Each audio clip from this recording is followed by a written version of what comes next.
Hello and welcome to another great episode of the Optimize Show. I am David Mammano, your host. Thank you so much for watching. Always appreciate it. Every Wednesday morning we release a new episode. And if you like this and love it, do me a favor. Share it, email it, social media, whatever you can do to spread the good word. We're interviewing incredible people and extracting their best practices, how they optimize their workplace, their culture, etc. And so that as the high tide raises all ships, we can help everybody in the community get better, optimizing our community. Today I have on the show a friend, I'm going to call him a Rochester legend. He's done so many great things in our community, and a lot of the brands that you've used over the years, Howie has been involved with. So Howie Jacobson, welcome to the Optimize Show. Thanks for having me. Very excited to have you here, okay. Howie Jacobson. So you're definitely I think an icon of Rochester. You're from here, right? And yes, I am. You have been involved in a lot of the brands that we know, which we're going to talk about. And I want to kind of tee it up a little bit and then have you kind of jump in. What I love about what you do is you are a marketer, you're a sales guy, you're a branding person, but you do it in a very unique way that is very customer focused, results focused, and finding the little gems that nobody sees, that sometimes are very simple gems to pick up, but what do they say? You can't see the forest through the trees,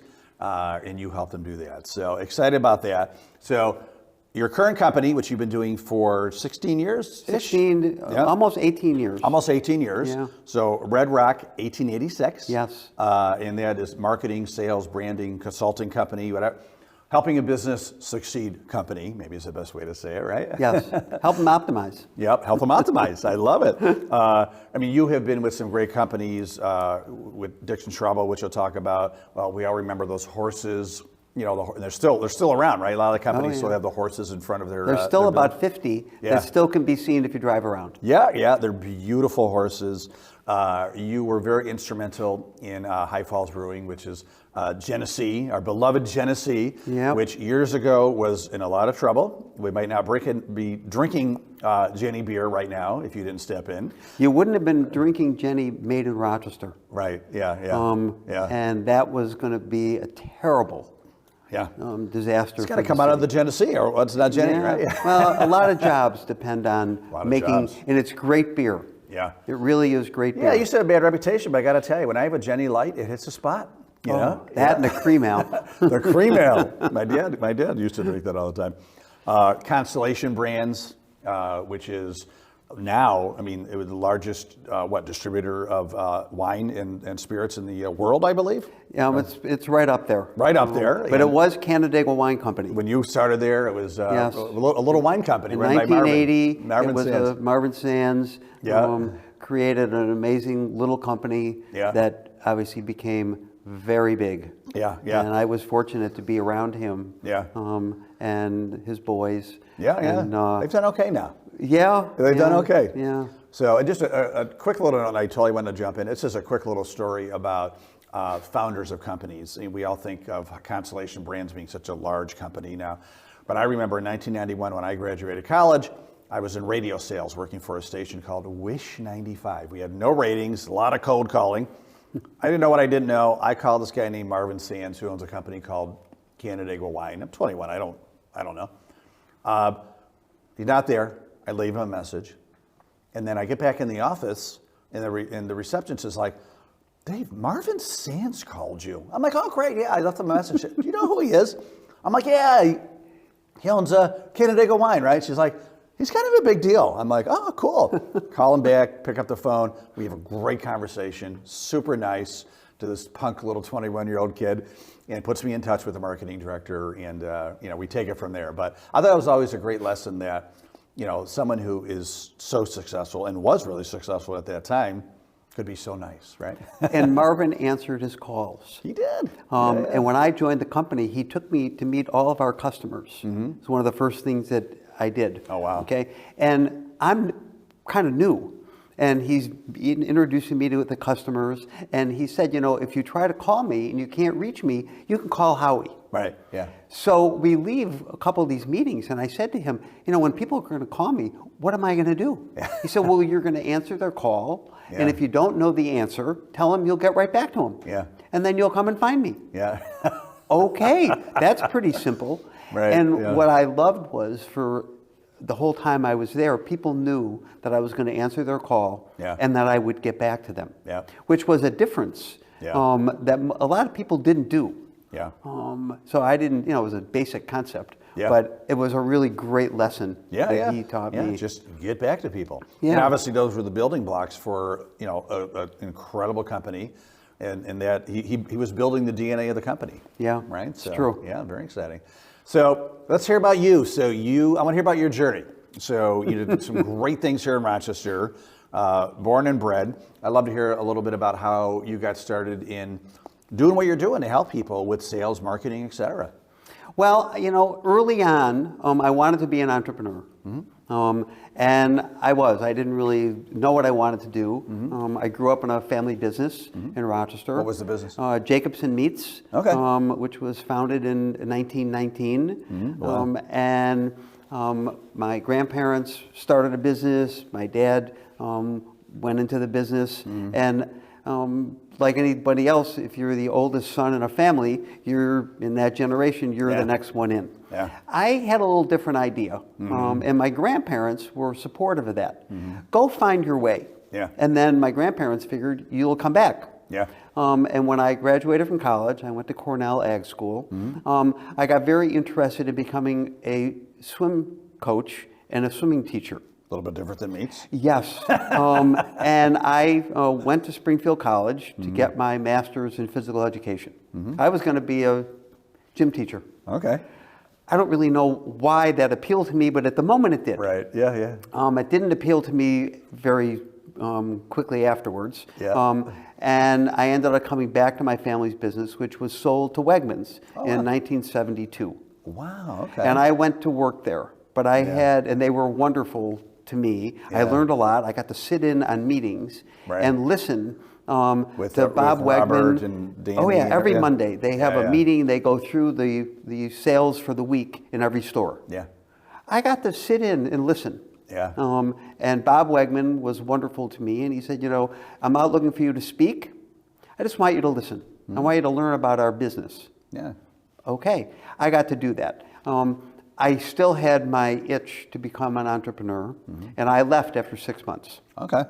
And I went to Colombia, Bogota, Colombia, and I started a little leather importing business. Wow. And I came back, and I have a low attention span. Yeah. I did that for a couple of years. I sold my little leather soccer ball business. Going to Colombia in the 70s, I mean... It was wild. Kind of an adventure. It was wild. Yeah. And I don't speak Spanish. But I got around. I bought one of those books that you flip over. One side is English and Spanish and whatever. Right. I made my way. Yep. But I was able to start a little business because I had an interest and I was always looking for things. Yeah.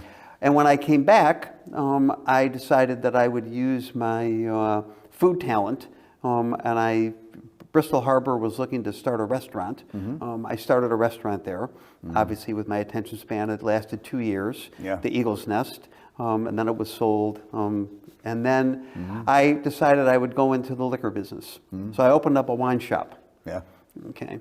And again, these were things that just came to me, and I was able to finagle and get it done. Yeah. I had a nice little wine shop with a niche. And that was, I delivered to people that had cottages in Canandaigua Lake. Oh, wow. I had a small store. Yeah. I had low rent, very important. Yeah. And I was able to deliver and stock people's cottages during the summer. Way ahead of Instacart and all this stuff. Yeah, it was really fun, but I was trying to make a living. Well, and you were differentiating yourself, right? Yeah, and I had a niche. And it was a good one. Yeah. And that developed one of my customers was Marvin Sands. And Marvin Sands, literally from the day that I opened the store, said to me, what are you doing? This is a small store. You're not going to make a living. You should come to work for me. I said, no, I don't want to come to work for you because I'm an entrepreneur. I'm going to make it on my own. And he convinced me after 2 years, which is my attention span concept, that I should come to work for him and try it for 6 months. Don't sell the store.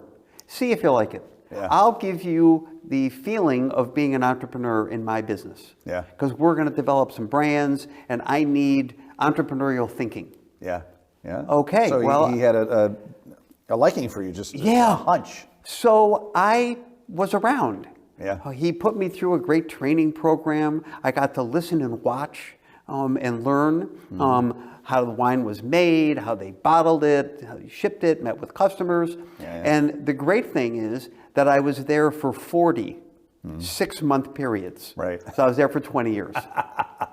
And so that was your longest stretch by far. Yes, but I didn't look at it as 20 years. We always joked. We would, like 5 years in, we'd be buying a brand, because that's really a lot of what we did.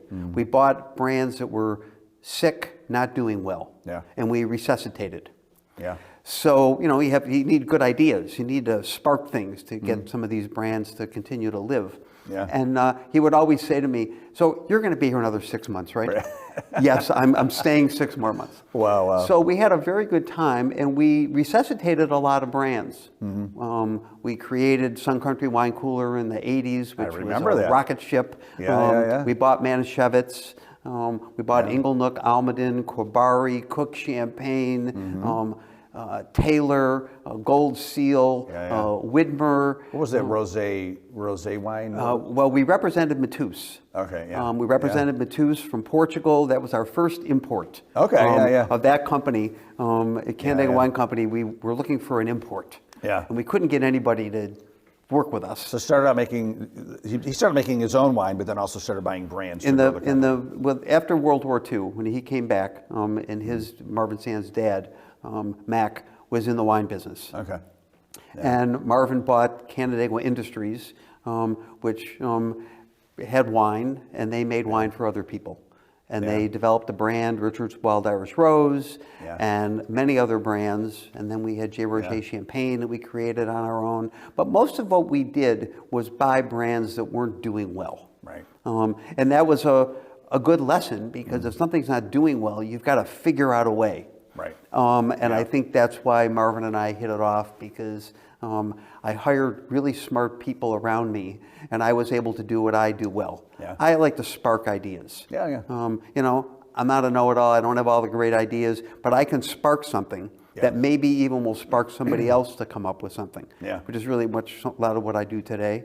But one good example of this is when we bought Inglenook and Almaden, big brands, but really nosediving in the market. Consumers weren't buying them. They were trading up to more expensive brands, and we had a problem when we bought the brand with a big grocery chain in Texas, H-E-B, which is like the Wegmans of Texas. And they decided that since our brands weren't doing well and the brands were going to be sold to our company, that they weren't going to carry the brands anymore. They figured this was a good time to get out. They did a lot of business. I went down and talked to Charles Butt, who is the third generation of the company. And he didn't want to talk to me because he said we're already made our decision. But Danny Wegman facilitated a meeting. And so I went down and talked to the guy, and he said, there's really no reason for you to be here, but I'm happy to meet with you for a few minutes. I said, I came all the way down here from Rochester, New York. And he said, well, we really don't like your brands. They don't fit our need. We want a higher priced product. I said, will you do me a favor? I'm not going to convince you to change. He said, what do you mean? I want to walk a store with you, one of your stores. I was in one of your stores this morning. You visited one of my stores this morning? Yeah, I want to see what your stores are like. So I said, I want to show you something, because I have an idea. Okay, so we go to the store, and he starts walking to the wine section. I said, no, I'm not interested in showing you the wine section. Well, you're selling me wine. No. I told you I had an idea. Yeah. So we go to the meat department. Now, I grew up in the meat business, so I know a little bit about meat. Yeah. There's not a lot of margin in meat. Yeah. Somebody buys a steak for $10, the store is made $1. Right. So there's no margin. But if you sell a bottle of wine with a steak, Yeah. and you sell a bottle of wine for $10, you've made $4. Right. So I said, you're not selling any wine in the meat department. He He's said, like, what do you mean? About? Yeah. We have wine in our wine department. Yeah. I said, no, you need to have wine right here. Because Jim, your butcher, when he sells a steak, he should be selling a bottle of wine. Yeah. And you know what? Unfortunately, we don't have wines priced that you want to sell with a steak. So you should be selling, and I gave him 3 other competitive brands. He said, well, those aren't your brands. Yeah. I said, I know, I'm here with an idea. Yeah. It's bigger than me making a sale today, because I'm going to make a sale tomorrow. Yeah. So I helped him Yeah. with Ferdinand J. Smith from J Advertising. Sure, yeah. We put a program together to sell wine in the meat department. Right. And So- they did it. The guy was open to it. Yeah, and Yeah. we trained the meat guys and gals how to sell wine with a steak. Right. So, So here's a steak, a porterhouse steak. We have a Robert Mondavi Cabernet that will go great with it. Yeah, I love it. Okay, well, gee, my butcher said it is. I'm buying it. Yeah. Well, it worked. Yeah. And for 6 months, this program worked. I didn't sell one bottle of wine in the meat department. Charles Butt calls me up. He said, this is working. Yeah. What other ideas do you have? I said, well, if I come down with another idea, Right. you got to do more with our wines. Yeah. He said, not a problem. Yeah. We're going to do whatever you want. We became one of the biggest suppliers of wine to that Wow. chain Yeah. because I didn't go after the first sale.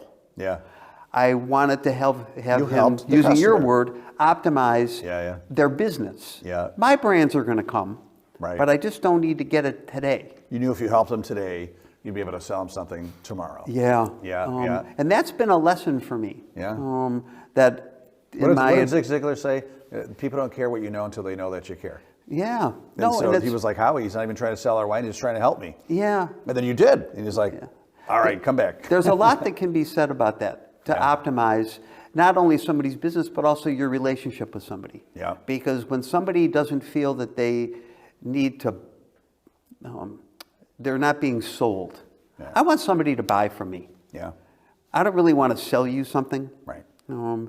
Sales is really, really important. Yeah. But you've got to have that factor of they trust you, they know that you're looking out for their business. And it's really not that difficult to do if you put your mind to it. And I spend a lot of time doing that. Yeah. Well, you weren't thinking about yourself. I mean, ultimately, in the back of your head, long term, you were. Yeah. Because we all got to eat. But the way you were doing that was you were thinking of the customer first. How can I be a resource? How can I be a coach? How can I help? Right.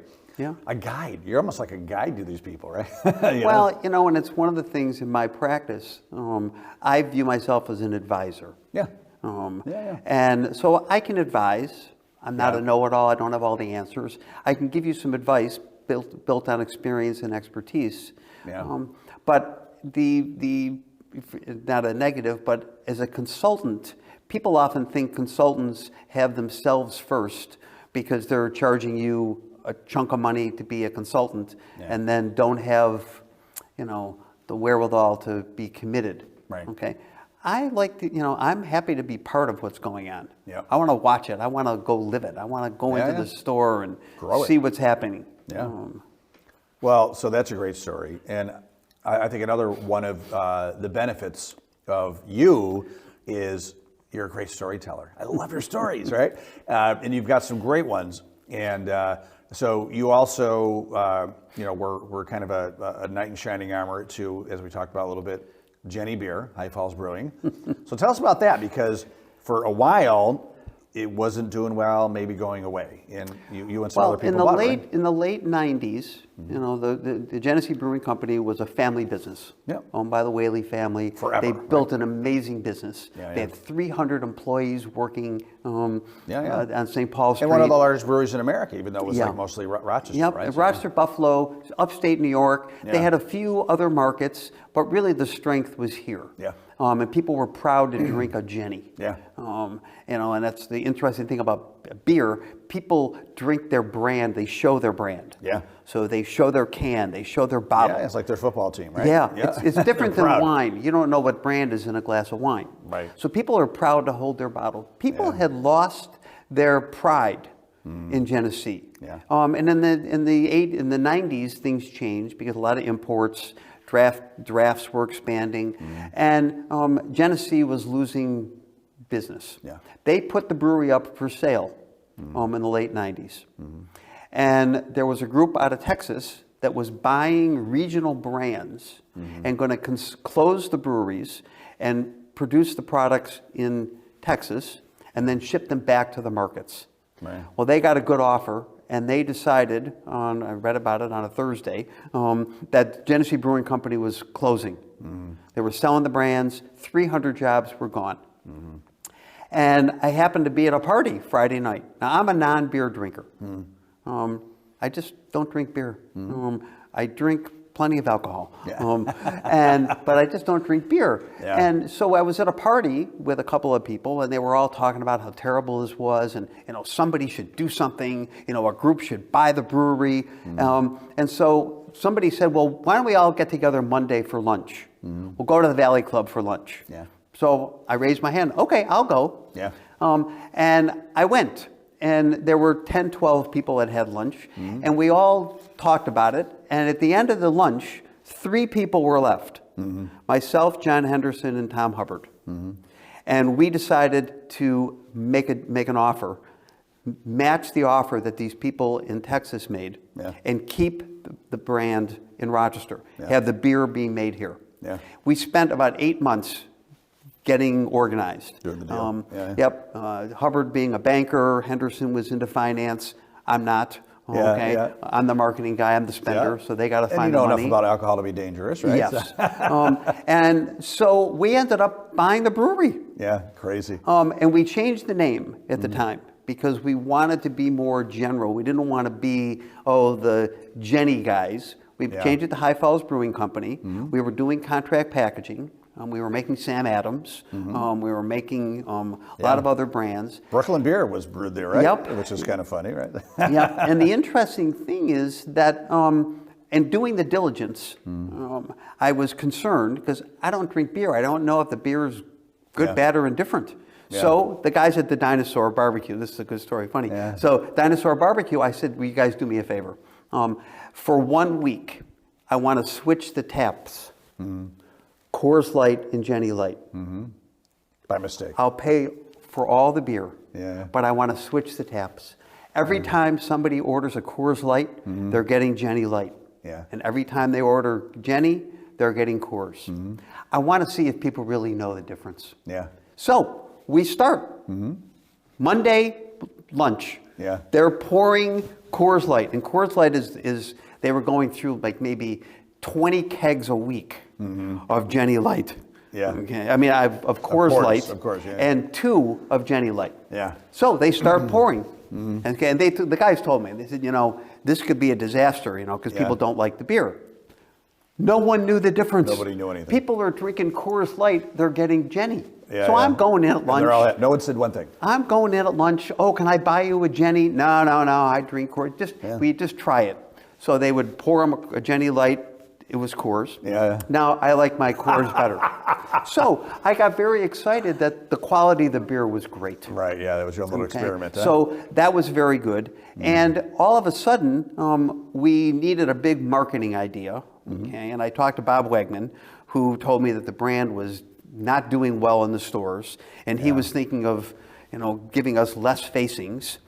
Which was a problem. So he said, but I'll see how you guys do for 6-8 months, and we won't make any changes.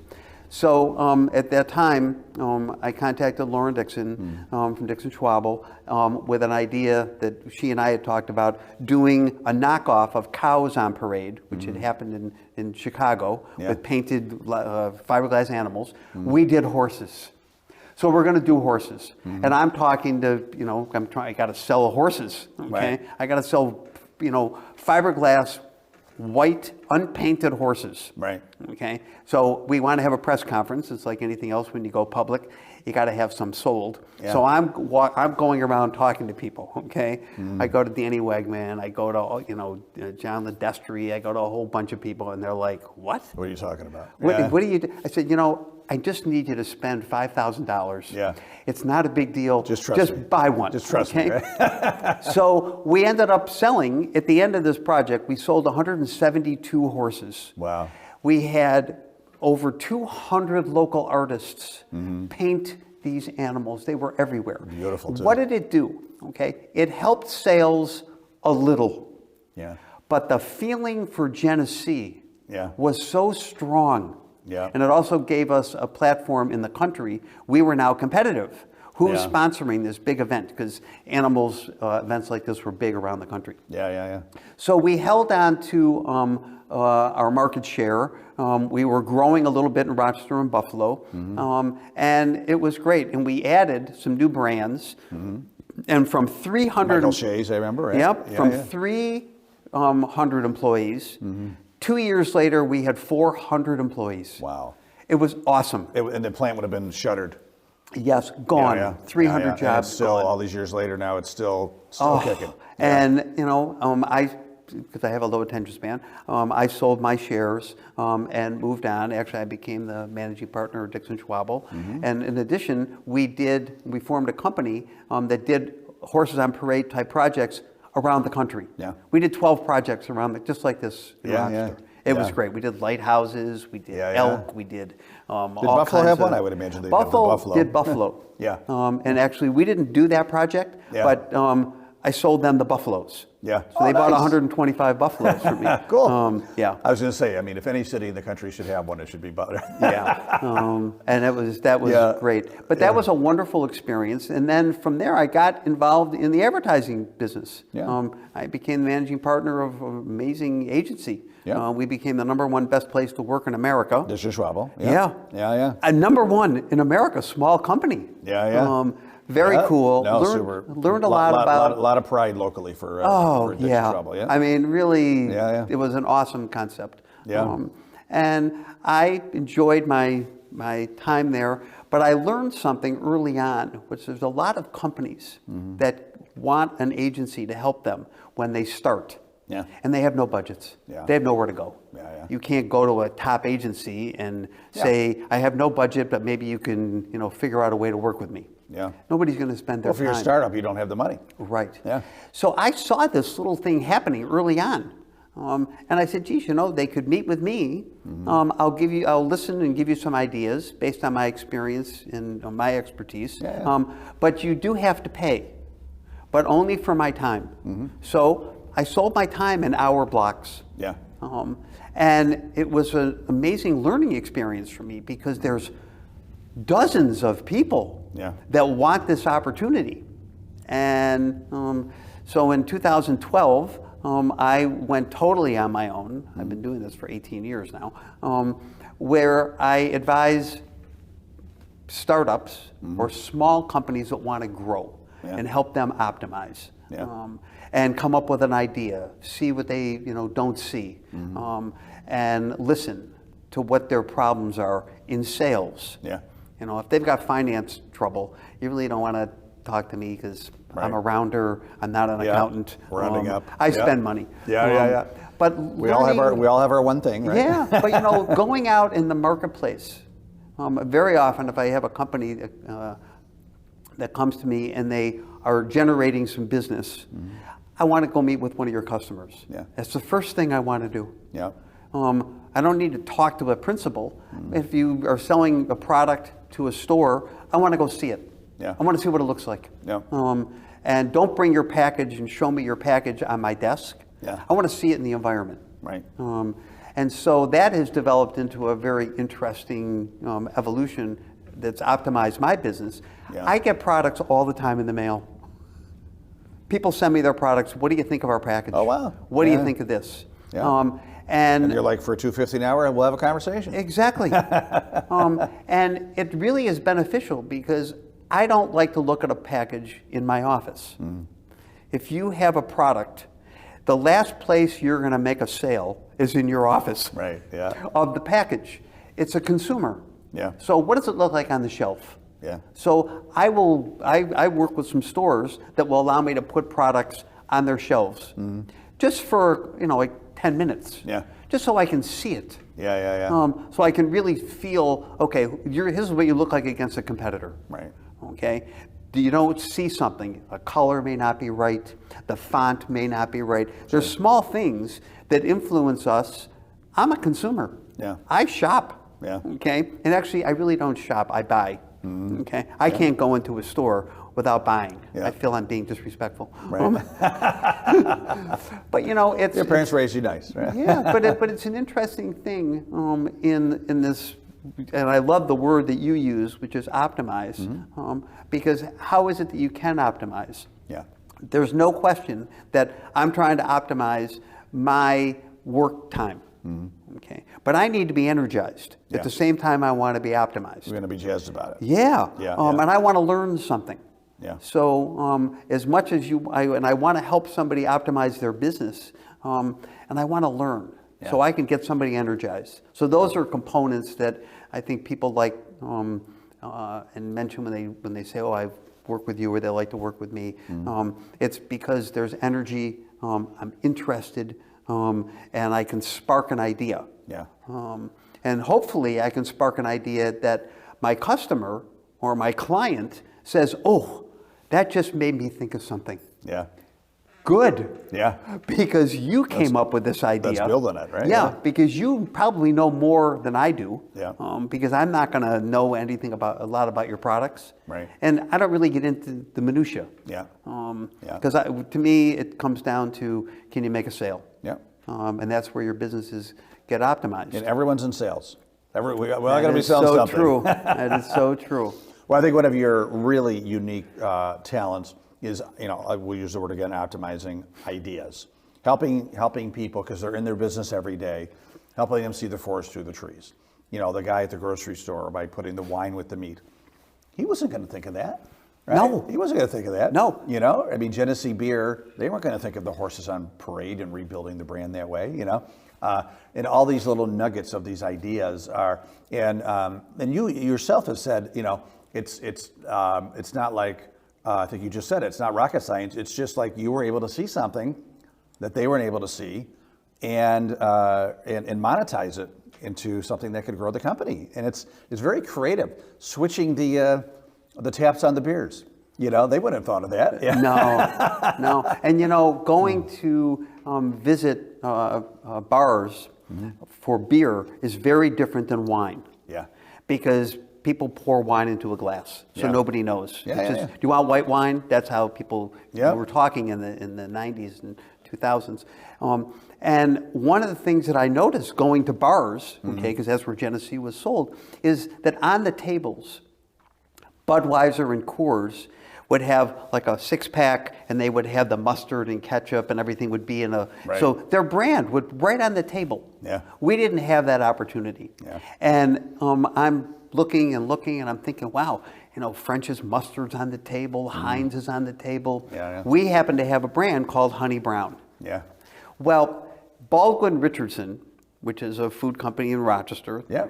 huge company, they make Nance's mustard.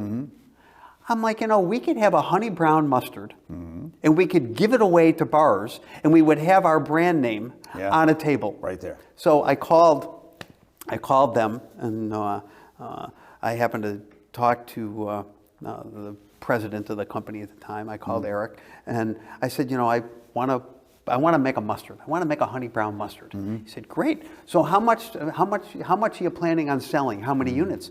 Oh, we're not going to sell any. Yeah. I said, what do you mean you're not going to sell any? No, I'm going to give it away. Yeah. He said, you're going to give it away? I said, yeah. So if I want to buy a truckload of mustard, you want to give away a truckload of mustard? I said, yeah, because I'm going to sell 50 truckloads of beer. Yeah. So we came up with a recipe, and it used the Honey Brown beer label, exact label, but it said mustard. Yeah. Had no alcohol in it. Yeah. And we gave a case of mustard to bars during a promotion for Honey Brown beer. Yeah. Well, there's a restaurant was going to be saving like $36. Yeah. So I don't have to buy mustard. The mustard's great. Yeah. And in Rochester and Buffalo, people knew that it came from Nance's. Yeah. So we gave away a truckload of mustard. In 10-ounce bottles. Yeah. It's a lot of mustard. Yeah. We sold a lot of beer. Yeah. It worked. Yes. And people got to try our beer. Yeah. Okay. And that was fun. Yeah. We had a really good time. This is a great idea. And it was a little crazy. Yeah. But it did optimize our communication and our connection to a lot of beer, a lot of bar owners who were looking for something. They wanted to carry our. How can we help them? How can we help them sell our beer, not just buy it? Yeah. So that was one little fun little nugget. I wish I could talk to your parents because I want to ask him if Howie, when he was coloring, if he colored, in the lines or out the lines, outside the lines a little bit. I think you were outside the lines a little bit. I was outside the lines a lot. My parents actually thought that I would make a good accountant. Oh my God, they did not read you well. No, not at all. Okay. Yeah, and I'm glad you did go to the meat business because Rochester is much better off for us. So, well, Howie, we could talk forever. We talk about attention spans. We try to keep the show around 30-ish minutes, but this has been so phenomenal. So I really want to thank you. I want to, I'm glad. Speaking of your parents, glad you were born. Thank you, and I'm glad you were born here in Rochester because you've done so much for our community. A lot behind the scenes that have saved and grown Rochester brands. So thanks for doing what you're doing, and I wish you continued massive success because you're still full of the proverbial piss and vinegar, right? I got plenty of energy. So thank you. This was very fun. Yep. And I'm very happy that Rochester is my home. Yep, absolutely. So people watching, listening, they want to get in touch with you. And Howie, I want an hour. I want to talk to you for an hour. Okay. How do they find you? Red Rock 1886 at gmail.com. Yep, okay. Or just go to redrock1886.com. Yeah. And you can learn a little more and you can click right on there and you can get to me. Yeah. And then you go there and you can learn where the name comes from. How's that, right? Yes. We'll put them on a little scavenger hunt. So, Howie, thanks again. Really appreciate you being here. Thank you. And again, really I wish you appreciate it. success. Thanks for what you're doing. Yeah, absolutely. So, and thank you everybody for watching, listening. Hope you enjoy. I know you enjoyed this show. Hope you learned something. Have a great day. Again, if you can help us out, spread the great word. We're getting some great advice content here to help share best practices so everybody can run their business, run their life better. Thank you so much. Have a great day and make sure to stay awesome.